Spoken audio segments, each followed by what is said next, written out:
I'd like to introduce M.R. Rangaswamy. M.R. Rangaswamy is a software executive, investor, entrepreneur, corporate eco-strategy expert, community builder, and philanthropist. Recognized as a software business expert, he participated in the rapid expansion of the Silicon Valley software industry during his tenure as an executive at both large and small software companies. Please help me in giving a warm welcome for MR.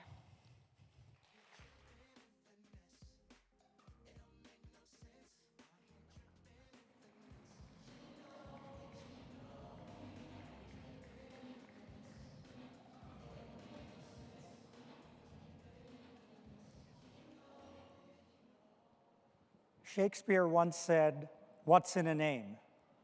In my case, just a lot of letters. 18 if you include my full name, and 2 more if you add my initials. Right? I know there are many, many people from other countries here today, over 40 to be exact, and I think you can appreciate my predicament here. So I'm going to attempt to show you that I know many different languages, and I'm going to greet you in some of them. The first one is Habari sa asubuhi. This is Swahili, good morning in Swahili.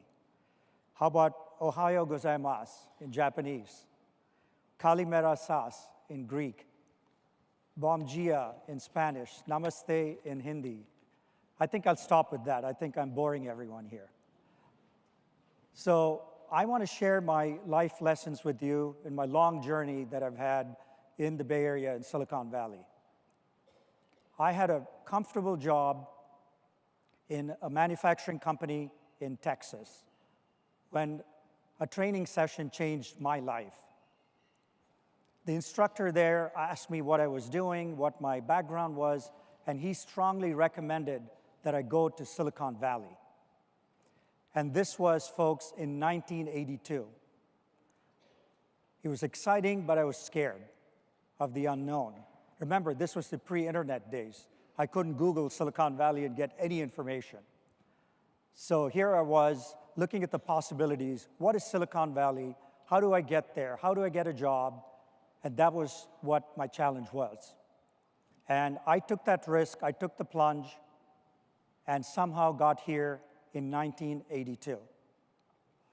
My first startup that I joined did extremely well for 3 years. It doubled every year in size and revenue. After 3 years, it went chapter 11. It went broke. So that was my first experience in Silicon Valley. I'm sure a lot of you entrepreneurs have faced that same experience. So then I had the good fortune, you heard from Ray Lane earlier, I had the good fortune to go work at Oracle, which was slightly larger in those days than the company I was at. And I had a cubicle outside Larry Ellison's office. And it was a great learning experience for me to learn from a visionary like Larry. I was there for 4 years. The company did extremely well, doubled every year I was there, not because of me. But at the end of it, I still had this bug to go work in a startup. So I tried my second startup.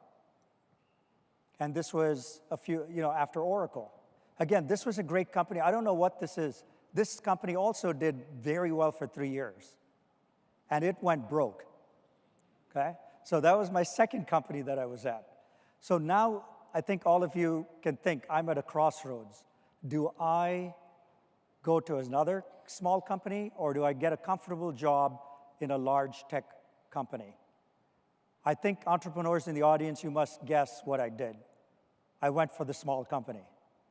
So third time, I tried again, and this time I was lucky. I was became part of the management team at this company that helped take the company public, and the rest, as they say, is history. So in 1996, I ventured out again on my own, and this time I started investing in startups. Little did I realize I was taking another risk this time because I was a pioneer in a movement called the angel investing movement in 1996. There were not too many people who invested in startups with their personal capital. So every week I used to meet a couple of entrepreneurs, and I've continued that engagement for over 20 years. I meet with at least 2 or talk to at least 2 entrepreneurs a week. And over 22 years, I've met over 2,000 entrepreneurs and have invested in 75 of their companies. So that's kind of my angel investing background. But what really got me passionate when I was doing all this was to build networks. I love building networks that make an impact. What do I mean by impact? So I run 3 different networks, and let me give you a little backdrop on each one of them. The first one is the Enterprise Network, which is a group of 100 top software CEOs in Silicon Valley and around the world. Now, the Enterprise Network has CEOs from all countries and professions and disciplines. But this network gets together where we contribute all the profits of the network, meaning what they pay as fees, all the profits are given to nonprofits. And the way it's not just the money that gets given to nonprofits, it's the mentoring that goes on with our CEOs. It's the boards they join of these nonprofits and so forth. So as a collective, we're able to do so much more than as individual CEOs. The second network I started about 12 years ago is called the Corporate Eco Forum. This is a membership group of 70 of the world's largest companies.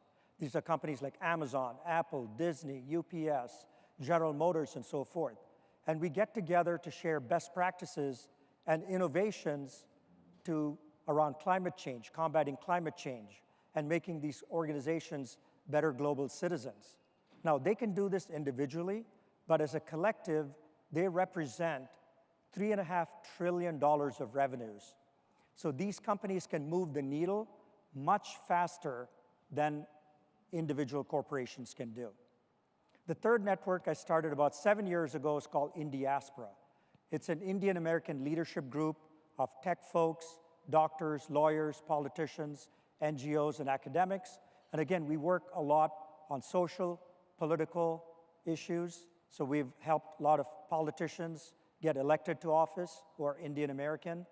We also were behind getting the community a postage stamp, the Diwali stamp, and more recently started focusing on philanthropy, on giving both in our communities we live in and also give to India. So you can see that networks can build tremendous impact, and that's what is my passion today. Now let me share some of the lessons I've learned in my 37 years as an entrepreneur and being a Bay Area person.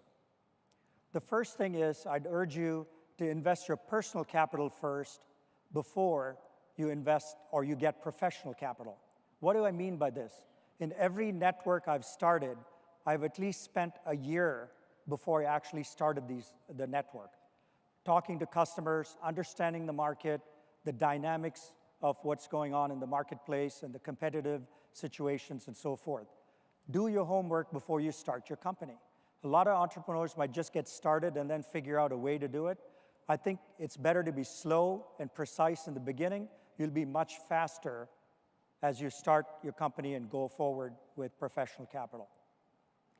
The second thing that I learned is to get a great board of advisors.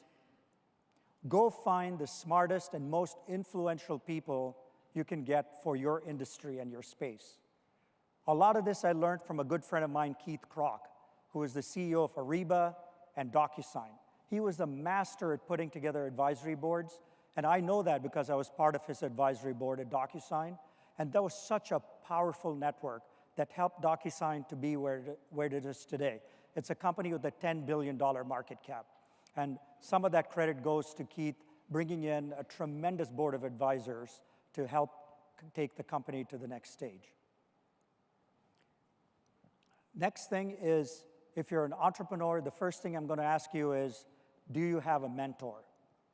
I lucked into getting a mentor when I was in the early days of Silicon Valley. And this person really helped me navigate the situation here because I didn't know anything about Silicon Valley in those days. And I truly owe a lot to my mentor to where I am today. And now that I'm running networks, I have a different mentor who I meet with every 3 to 6 months to really be my critique, be my cheerleader and supporter at the same time to help me navigate what I'm doing today. So please, if you don't have a mentor, I urge you to get one after you leave this amazing conference. Also, build philanthropy into everything you do. You can see at the enterprise network I run, all the profits go to nonprofits. In Diaspora is a nonprofit organization, so build that into everything you do. Look at Mark Benioff, look at what he's done. His 1 + 1 + 1 formula is fabulous. 1% of the Salesforce stock, 1% of its profits, and 1% of the employees' time go to working on great causes. So I would look at that as well. And finally, play the long game. Everything, ladies and gentlemen, takes time. Facebook didn't get here in 2 years. Salesforce didn't get here in 2 or 3 years. Every successful organization has to be around for a long time.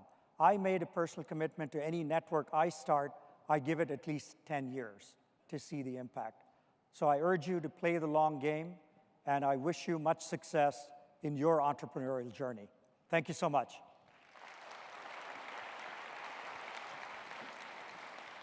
Wow. Thank you so much for that incredible speech. I don't know about you, but I feel very inspired. Anybody else? Yes, thank you. I would now like to invite the VP of Pegasus Tech Ventures, John Lim, up to the stage to give a gift of appreciation to MR.